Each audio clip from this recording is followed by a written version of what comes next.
Finalizar hoje sobre as perguntas de Jesus.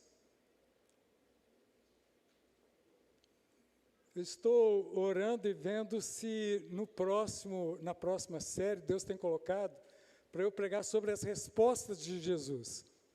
Nós estamos pregando as perguntas no livro de João, e depois as respostas no livro de Lucas. Mas vamos para a última pergunta que eu quero destacar nesse livro, que são mais de 180 perguntas que Jesus fez em toda a Bíblia. Mas essas eu as destaquei com um propósito. Mas vamos entender, por exemplo, aqui nós temos médicos, psicólogas, pessoas da área da saúde, que com certeza fazem perguntas. A anamnese para entender a saúde do paciente e poder, assim, fazer um diagnóstico melhor. E, com certeza, mais alguns exames, caso seja necessário. Nós temos também advogados que vão fazer perguntas. Imagino eu lá no tribunal, né? Os advogados fazendo perguntas para desenvolverem a sua defesa ou a sua acusação. Então, as perguntas são necessárias. Professores fazem perguntas também, mas eu acredito que de todas as perguntas, a dos professores é que mais preocupa, né? Ninguém riu, mas porque os alunos precisam estudar um pouco mais, mas é nesse sentido. O pessoal da área de segurança também faz perguntas, e precisa saber fazer as perguntas, principalmente hoje em dia, né? Eu não sei, o pessoal da área de segurança, eu não sei se aparece para vocês, mas essa semana me apareceu muitos vídeos de policiais americanos prendendo pessoas. E no final é que pergunta, o que você faz na vida? E a pessoa fala, eu sou um oficial do FBI. Mas depois dele ter colocado a algema, depois do policial ter... Aí no final que ele pergunta e é alguém do FBI. Mas mais de um vídeo apareceu para mim essa semana. Mas eu faço a seguinte questão, né, apresento. Por que Jesus fez tantas perguntas? Quando a gente faz perguntas, naturalmente, sem ser profissional, nós queremos aprender. Ou, muitas vezes, nós queremos colocar a pessoa que nós estamos perguntando numa situação mais difícil, né? Saber se ela conhece mesmo do assunto. E, muitas vezes, as perguntas têm vários sentidos. Mas qual o sentido das perguntas de Jesus? Será que ele queria embaraçar os seus ouvintes, nos dificultar? Qual era o propósito das perguntas de Jesus? E hoje, a pergunta é essa, Jesus respondeu, vocês creem agora? O que eu preciso fazer para ter uma fé inabalável, para crer em toda e qualquer situação? Para continuar, nós vamos ler o texto de João, capítulo 16, os versos 29 a 33. Abra sua Bíblia, seja aí a Bíblia mesmo, ou a Bíblia no aplicativo. Vou pedir o pessoal lá da multimídia para também apresentar o texto para nós. João 16, 29, eu coloquei até 32. Então vamos lá. Então seus discípulos disseram, agora o Senhor fala claramente e não emprega nenhuma figura. Eles usaram a palavra agora, no primeiro versículo, vimos, e no segundo versículo, agora vemos que o Senhor sabe todas as coisas, e não precisa que alguém lhe pergunte, por isso cremos que o Senhor veio de Deus. E Jesus vai perguntar, agora vocês creem? Né? Jesus respondeu, vocês creem agora? Eis que vem a hora e já chegou, em que vocês serão dispersos, cada um para a sua casa, e vocês me deixarão sozinho. Mas não estou sozinho, porque o Pai está comigo. Vamos abaixar as nossas cabeças, vamos orar? Deus, quando abrimos a Tua palavra, nosso desejo é abrir também os nossos corações, os nossos ouvidos, para que ouçamos a Tua voz. E sabemos que o Senhor vem para nos despertar, para demonstrar o teu amor por cada um de nós. Que o Senhor vem nos ensinar e que nesta noite possamos sair com esperança redobrada, com a fé inabalável e com o amor mais profundo por Ti. Ó Deus, que o Teu Santo Espírito venha convencer dos pecados, que o Teu Santo Espírito venha tocar em cada coração, a começar no meu. Oramos no nome de Jesus. Amém, Senhor. Amém, Senhor. Jesus, então, ele responde as perguntas. Você já ouviu falar sobre a fé reformada. Hoje eu quero falar a fé também conformada. Se eu pudesse perguntar a cada um de vocês, agora já sou eu, numa pergunta retórica, né? Mas eu gostaria que você analisasse. Como está a sua fé? Como está a sua fé? Hoje, agora, já que os discípulos usaram essa expressão 2 vezes agora, né? Interessante que o Evangelho de João, os estudiosos acreditam que ele foi escrito depois dos 3 primeiros evangelhos, que são os mais parecidos, chamados de evangelhos sinóticos. E o Evangelho de João foi escrito um pouco depois, quando a igreja já estava começando a se estabelecer. A igreja se estabelecendo, apareceram algumas heresias. Uma delas é dos judaizantes, que eram aqueles que pegavam na tradição judaica, entendiam que todos os recém-convertidos deveriam passar pela circuncisão, pelo todo o ritual judaico.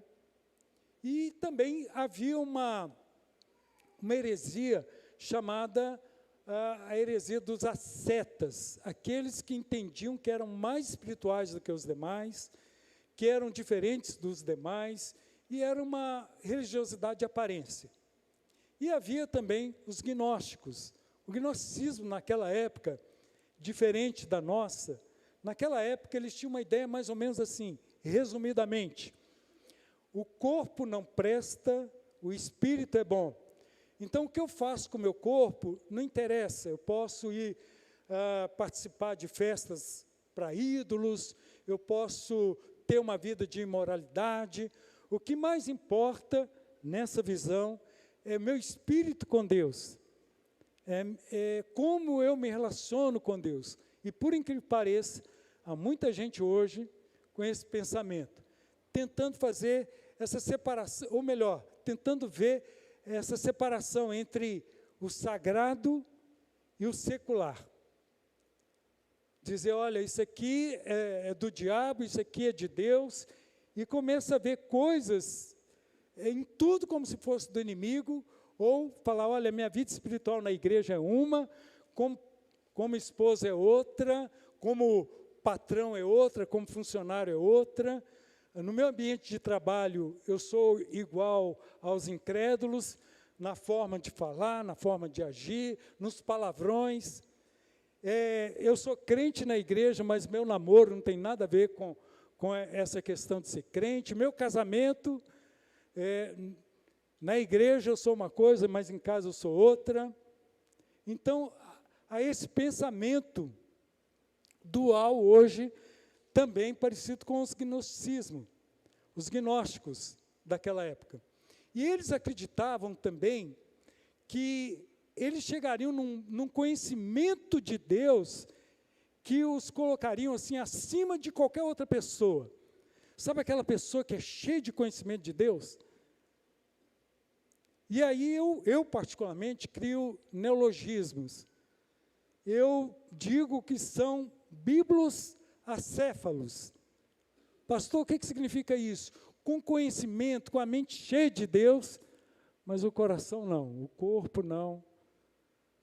São pessoas que continuam com pensamentos carnais, pessoas que continuam não perdoando, pessoas com cerviz dura, com orgulho, com soberba, porque é cheio de conhecimento, mas é um conhecimento que as enaltece, elas sentem melhores do que as demais, mas não se rendem à humildade de Cristo, não se rendem a Jesus. E eles, então, usam uma expressão que lembra esse tipo de pensamento que João, tanto no seu evangelho, quanto nas cartas, quanto no livro de Apocalipse, ele quer retratar. Eles falam, agora nós chegamos ao pleroma, a esse conhecimento máximo, entendemos tudo sobre Jesus. Jesus, entendemos, agora o Senhor não fala mais por figura, o Senhor não fala mais por parábola, o Senhor não fala mais de uma forma mais simples, o Senhor vai mais profundamente, é isso que nós queremos, profundidade. E agora nós entendemos. Eles usam 2 vezes para dizer que agora eles entendem. E aí Jesus, a princípio parece para nós que ele joga um balde de água fria. Agora que vocês entendem, é agora que vocês entendem. Gente, eles já tinham visto ressurreição de Lázaro, transformação de água em vinho, todos os relatos do Evangelho de João até agora, eles viram. Será que não parece com a gente, não? De repente, em algum momento, a gente fala, agora minha fé está estabelecida, agora eu tenho fé. Mas será que essa fé está pronta para passar pelo fogo? É uma fé de papel. Será que essa fé resiste a uns momentos de provação? Jesus não está fazendo uma reprimenda, não está criticando, não está dizendo, vocês não conseguem nada. Mas eu acredito que a resposta de Jesus é para nos despertar para uma fé mais profunda. E não esse conhecimento que nos eleva para um patamar, que nos tira de termos um coração rendido a Ele. Aí vem um outro neologismo, que eu costumo dizer que a gente precisa ter bibliocárdio. Ou seja, a Bíblia no coração, a Bíblia que muda a nossa mente, a Bíblia que muda o nosso comportamento, a palavra que muda o nosso ser. Às vezes eu encontro pessoas que dizem o seguinte, olha, eu tenho dificuldade em entender a Bíblia. Eu quero dizer para você que é muito fácil entender a Bíblia, porque a chave hermenêutica da Bíblia, uma palavra difícil, né?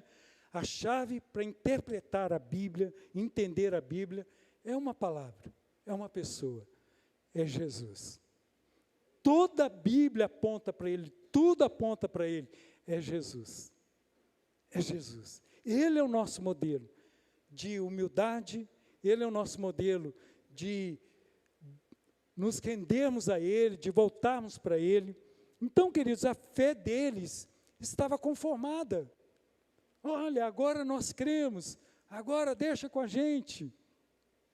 E quantas vezes nós vamos também nessa linha, olha, agora eu tenho fé, agora deixa comigo, agora minha fé está totalmente tranquila, eu me conformo com ela. Queridos, o que nós aprendemos na Bíblia é que a fé, ela não é reduzida a um conformismo. Ela nunca chega num patamar que a gente pode dizer, cheguei no grau máximo da fé. Como as pessoas do gnosticismo da época entendiam que chegavam. Porque a fé não é agora, a fé é sempre. A fé, ela é desenvolvida a cada instante, a cada momento. Por exemplo, você vai abrir um negócio, você vai iniciar um namoro, você vai iniciar um casamento, você vai iniciar um trabalho, você vai iniciar uma atividade, você vai iniciar um noivado. Tudo, você é levado a submeter isso para Deus, acreditando que Ele vai direcionar o seu coração, não um coração enganoso, mas um coração rendido a Ele, para que você tome as melhores decisões.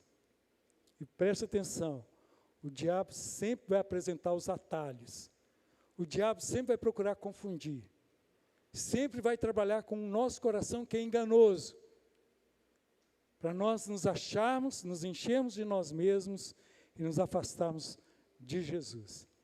E aí, queridos, em segundo lugar, eu quero destacar a fé examinada. E eu espero que Jesus examine a minha fé, a sua fé, a fé de cada um de nós nesta noite. Se Jesus fosse examinar a sua fé, como Ele faria? como você estaria em relação à sua fé? Porque sem fé é impossível agradar a Deus. João 16, 31 e 32, Jesus respondeu, vocês creem agora? Jesus usa a mesma palavra, porque essa palavra, ela é chave aqui também. Ela é central para entendermos. Eles falaram agora, Jesus fala, agora? Então, nós estamos dizendo nessa noite, nós cremos em Jesus, nós temos fé em Jesus, agora nós temos. E Jesus vira para nós e fala assim, agora? Tem muito mais história, tem muito mais coisas por vir. Eu, particularmente, acredito que Jesus não revela tudo para nós, não. Por mais que tenhamos vitórias nele, mas muitas vezes eu acredito que nós iríamos desistir se soubéssemos de todas as provas e deixaríamos de experimentar as vitórias. Nós precisamos só confiar e saber que Ele nos dirige para o melhor. O 39, eis que vem a hora. Então não é agora. Agora também é a hora, mas vem a hora, e já chegou, em que vocês serão dispersos. Gente, ninguém quer ouvir isso, né? Vai chegar uma hora em que a sua fé será aprovada. Muitos aqui já passaram por isso. Muitos aqui, de repente, passaram por situações que foram desafios para a fé, de perder tudo, perder a confiança. Muitos aqui, de repente, passaram por decepções. Muitos aqui já passaram por situações de questionar a Deus. Mas quem sou eu, quem é você para questionar? Mas quantas vezes nós questionamos? Muitos aqui já balançaram na fé. Muitos aqui já entristeceram tanto que a fé ficou abalada. E Jesus fala, vocês serão dispersos. Queridos, todos os apóstolos, todos eles, morreram de uma forma trágica, menos João, que foi exilado na ilha de Patmos. Eu sei que nenhum de nós quer viver isolado, tanto é que a punição máxima no nosso sistema penitenciário é a solitária. E João foi para uma ilha, para ele ficar totalmente isolado. E lá nessa ilha, Deus se revelou e ele escreveu o livro de Apocalipse. Olha que visões! Então, aquilo que para o ser humano poderia ser uma derrota, Jesus, eu te servi tanto, foi lá na ilha de Patmos que ele viu toda a glória. E Deus permitiu que ele visse e escrevesse para que nós pudéssemos ver a vitória do povo de Deus. Então vai chegar um momento em que os discípulos serão dispersos. Chegará um momento em que sua fé será provada. O que Jesus quer que façamos? Por que Ele apresenta isso para nós? Por que Ele nos desperta para isso? Porque Ele quer que a minha fé e a sua, ela possa resistir toda e qualquer situação. Não ceda à pressão do diabo. Não desista nas trevas, naquilo que Deus te deu na luz. Você nunca será um fracasso até que desista. Você precisa redefinir o que é fracasso. Fracasso é desistir antes de lutar, antes de desenvolver a sua fé. Mas você nunca será um fracasso em Jesus.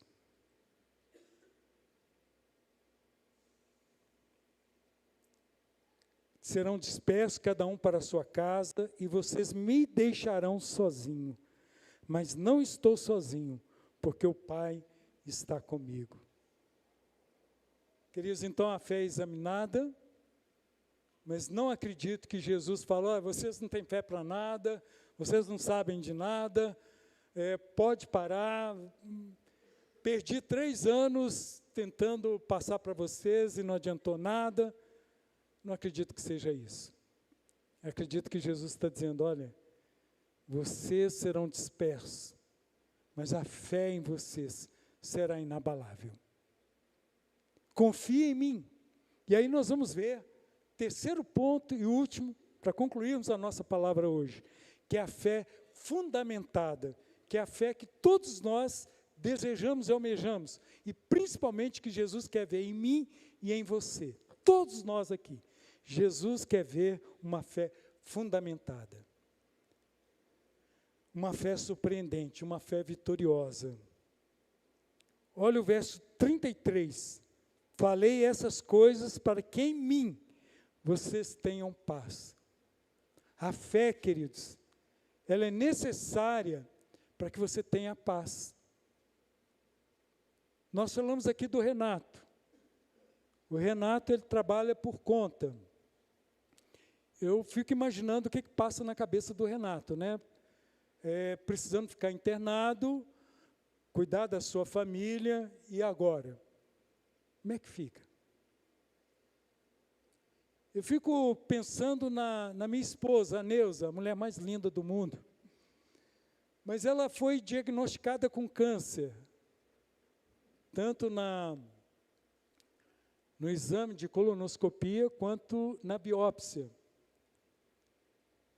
E agora?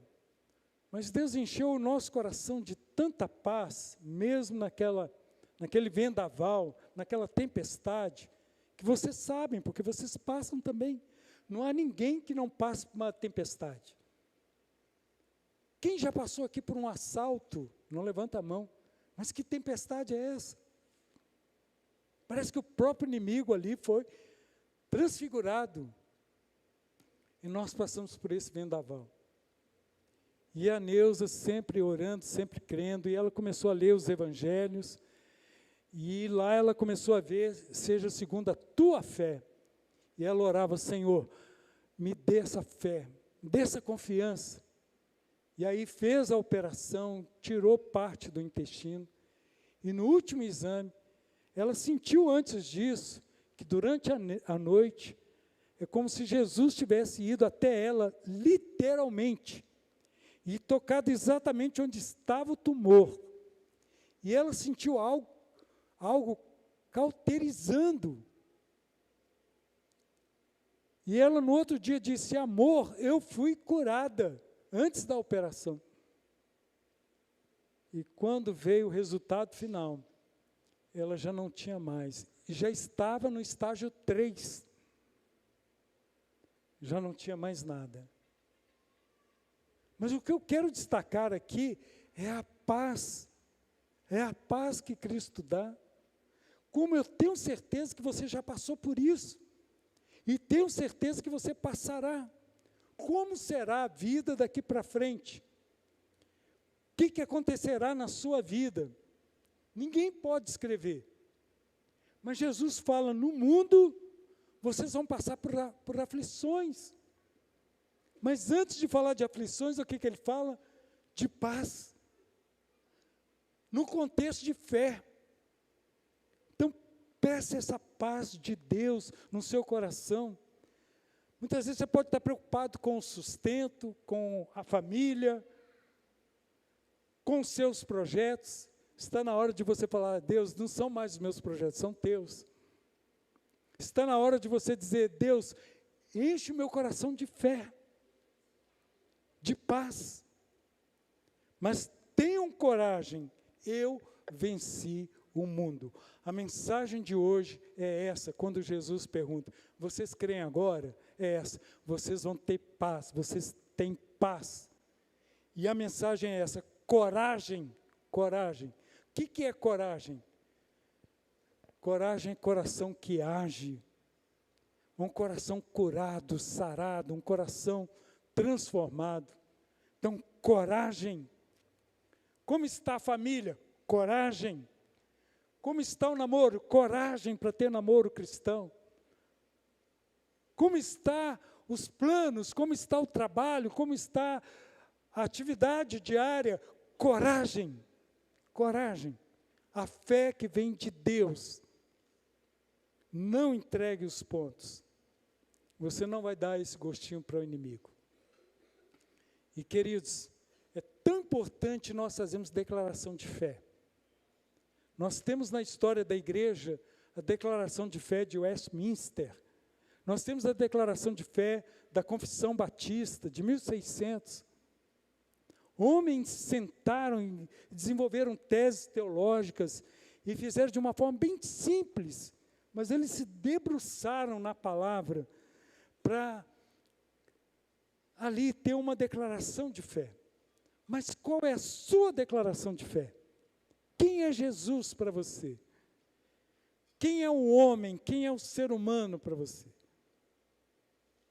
Se você entender que o ser humano é criatura de Deus, que o ser humano precisa estabelecer uma comunhão com Deus, você não vai aproveitar de ninguém, você não vai ter namoro, sanguessuga, você não vai aproveitar das pessoas, você vai fazer com que as pessoas se voltem para Deus, que elas sejam melhores do que aquilo que elas são. As pessoas que convivem com você, elas estarão na glória ou não? Alguém já disse que a distância do céu para o inferno é apenas 30 centímetros. Como assim, pastor? Porque tem muita gente com uma fé conformada na mente, mas essa fé não foi transformada no coração.